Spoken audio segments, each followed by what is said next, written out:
In the back corner of a quiet little thrift shop, tucked between old coats and forgotten scarves, hung a soft yellow dress named Daisy. Daisy wasn't fancy.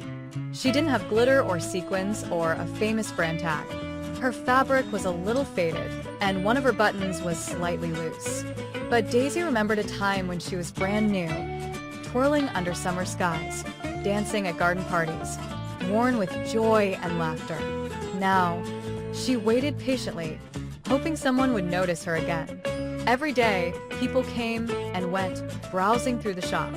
They reached for shiny things, colorful outfits, or brand name labels. But no one seemed to see Daisy. Still, she smiled to herself. Someday, she whispered, someone will need me again.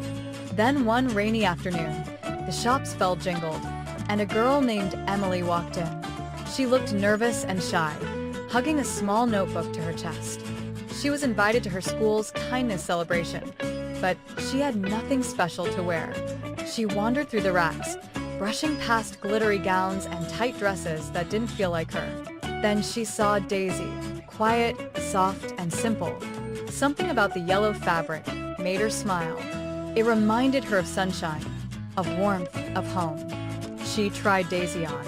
It wasn't perfect. The button wobbled, the hem had a tiny thread loose, but it felt right. "You look lovely," said the shopkeeper. Emily blushed. "It's not the fanciest, but it feels like me." That night, Emily wore Daisy to the celebration. At first, she felt small in a room full of sparkles and heels. But as the evening went on, something beautiful happened. Emily helped a classmate find her lost bracelet. She held the door open for the teacher.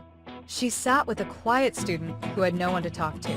By the end of the night, Emily was glowing, not because of what she wore, but because of what she gave. Daisy felt it too. She may not have been the flashiest dress in the room, but she was proud. She had wrapped herself around someone kind, someone honest, someone who made others feel special. That was the magic of Daisy.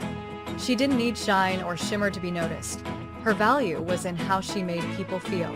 From that day on, Emily kept Daisy carefully folded in her closet. She didn't wear her every day, but whenever she needed to feel brave or true to herself, she'd slip Daisy on. And Daisy, she never forgot that night, when a soft yellow dress and a kind girl reminded the world that real beauty shines from the inside out.